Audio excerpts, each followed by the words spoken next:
deputado. Obrigada por estar conosco. Obrigado, numa eleição que trouxe resultado que surpreendeu principalmente para o candidato do PT, Fernando Haddad. Eu quero começar por aí essa nossa conversa.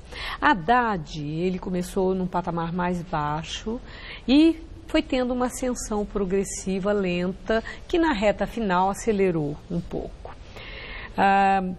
E Haddad carregava o peso do PT. Todos os problemas dessa grande crise, das dificuldades que o PT enfrenta, pela questão do impeachment, da crise econômica, a herança que ficou aí do governo Dilma.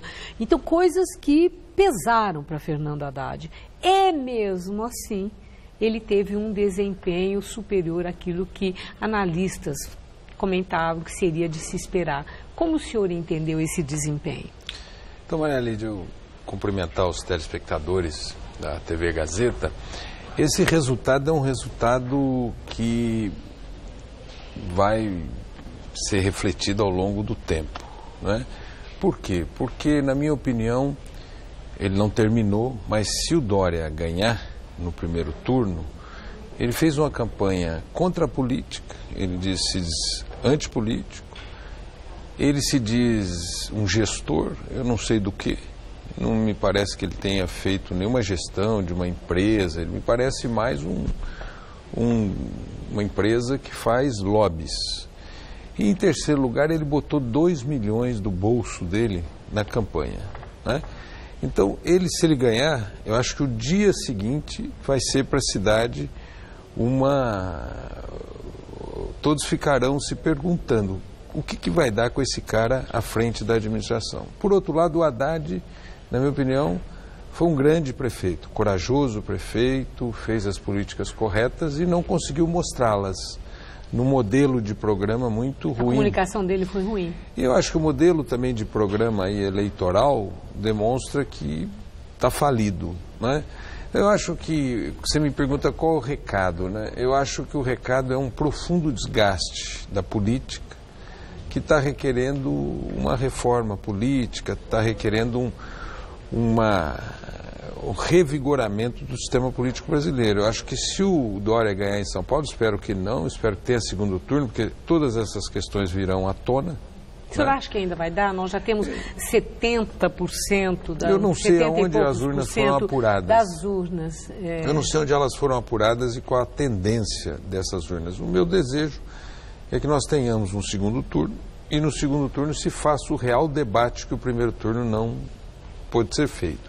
Então, essa é a minha visão. Acho que o Haddad, se der esse resultado em 1, 2, 3 meses, 6 meses, a cidade vai ver que deveria ter acontecido o inverso para ela, a cidade, né? Bom, a decisão do eleitor não é apenas respeitável, como é soberana. Sem dúvida. Não é verdade? Nós aí vamos ter que esperar para ver não apenas a computação dos votos, mas, né, o desempenho daquele que for o escolhido pelo eleitor. Mas a gente está sempre olhando para o futuro, porque a vida segue, né? E eu tenho certeza que vocês no PT estão olhando para o futuro, olhando para as lideranças que dispõem para o partido continuar competitivo. 2018 está aí. Nós sabemos que já estamos em ano pré-eleitoral, quando já começa toda a articulação para 2018. Aliás, a articulação já está nessa eleição. Então, olhando para o futuro, eu quero saber o ânimo no PT, né, considerando esse desempenho da campanha de Haddad, que mostrou que, pelo menos até agora, 16% dos eleitores de São Paulo, isso não é pouca gente, né, dizendo que querem a continuidade do PT. Como é que vocês avaliam isso? Olha, Maria Lídia, eu avalio que, se houver esse resultado, né, o Haddad sai com uma vitória política. Um jeito se credencia como figura líder para 2018? Sem dúvida. Eu acho que, evidentemente, o PT tem em 2018 a figura do Lula, que é uma figura grande. Todas as pesquisas de opinião apontam o Lula em Não, ele é inquestionável, mas ele pode ter embaraços, né? Agora, o Haddad é, sem dúvida nenhuma, uma liderança que se coloca no tabuleiro bem colocada. Ele cresceu muito na condição de prefeito de São Paulo. Eu insisto aqui, eu gostaria que tivesse o segundo turno para ter o debate real, que eu acho que no segundo turno ele ganha o debate real. Sim, que reduz, né, aquela pulverização, né, tanta gente. E as coisas serão colocadas cara a cara. Cara a cara, né?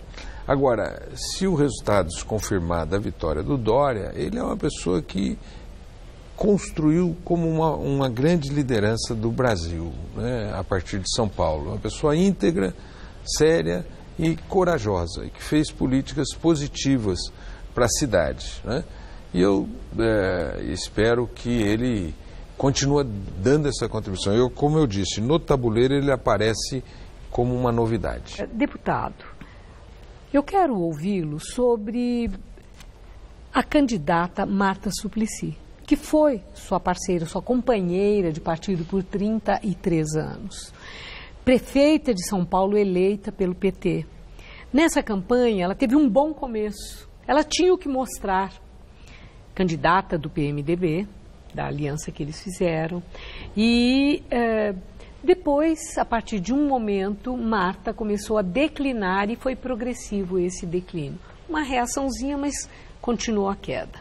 Fernando Haddad, aconselhado, consta que pelo presidente Lula, era para partir para a ofensiva sobre a Marta, cobrando dela, né, o fato de ser agora aliada de Michel Temer, que é um grande adversário do PT, a quem vocês chamam de governo ilegítimo e de golpista. Eu quero ouvir que análise vocês fazem, por que Marta Suplicy não conseguiu mostrar o que foi, mostrar o que fez, porque fez. Ela tinha o que mostrar e convencer o eleitor.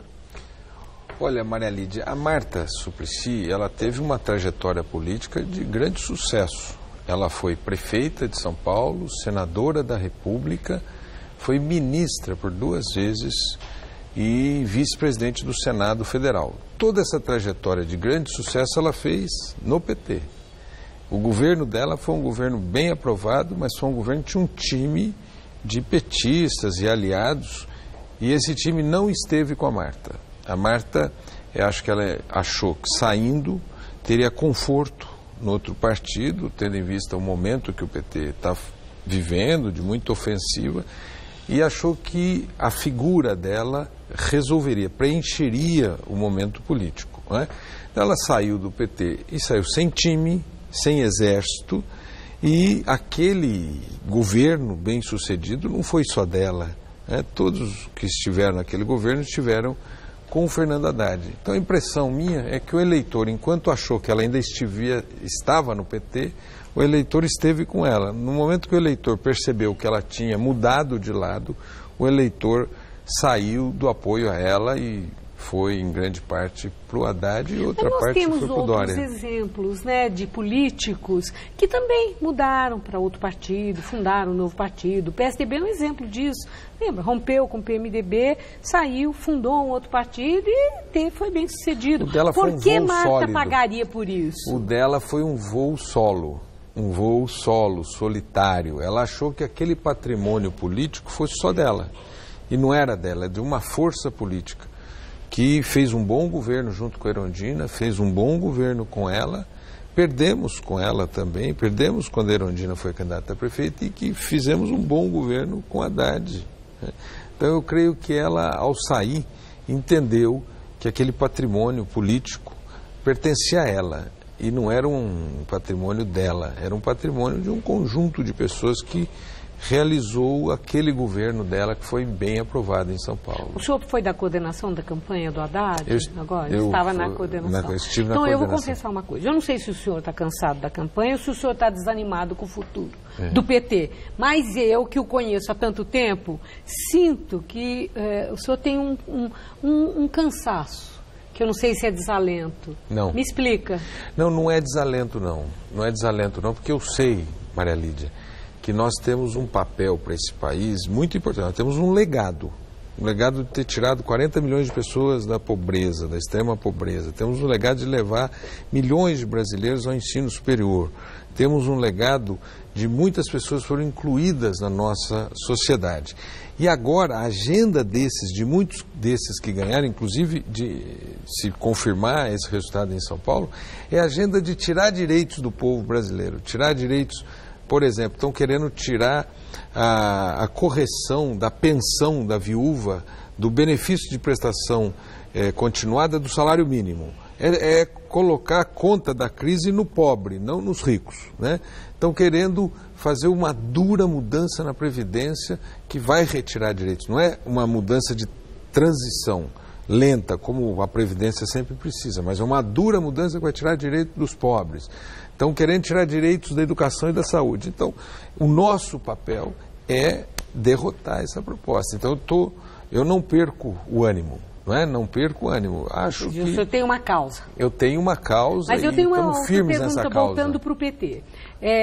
O seguinte, o senhor mostra um legado positivo de feitos, principalmente do governo Lula, né?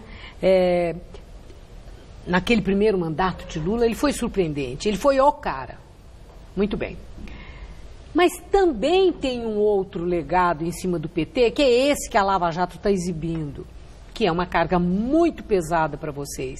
O que o PT pode e deve fazer no sentido de olho no futuro, para quem tem uma causa, como o senhor disse que tem, para que esse legado negativo não se sobreponha ao legado positivo? Duas coisas, Maria Lídia, importantes. A primeira, todo esse problema que a Lava Jato revela é um problema de todos os partidos políticos. Todos os partidos políticos... O que não exime ninguém de culpa, não né? Não exime ninguém de culpa. Todos os partidos políticos participaram do financiamento eleitoral desta forma. Só que todo o processo judicial e de mídia é um processo seletivo que acaba colocando unicamente o PT. Não exime. Foram erros cometidos que nós devíamos ter feito uma reforma política ali. Eduardo Cunha está fora e não é PT. Mas você vê, ele foi cassado e a questão retornou para o Guido Mantega, não para ele, né? Assim que ele foi cassado, ele deveria ir para as barras da justiça. Mas não foi isso. A seletividade é gritante. E essas novas delações vão demonstrar o quanto os outros partidos estão envolvidos em sistemas de financiamento eleitoral iguais. Sim, mas na minha pergunta, agora, sobre o PT, o PT pode fazer e deve fazer, certo, no seu entender, para que essa coisa das denúncias, das prisões, dos bilhões de dinheiro desviado, propina, tudo isso que é pesado demais, não se sobreponha aos milhões que saíram da pobreza, aquilo tudo que o senhor arrolou? Então, eu acho, Maria Lídia, que na memória do povo brasileiro, o PT é um partido importante e também, nessa memória, cometeu equívocos. Ao estar fora do poder, permitirá ao PT fazer um grande revigoramento desse partido. Ele pode se chacoalhar, você entendeu? Arejar, né?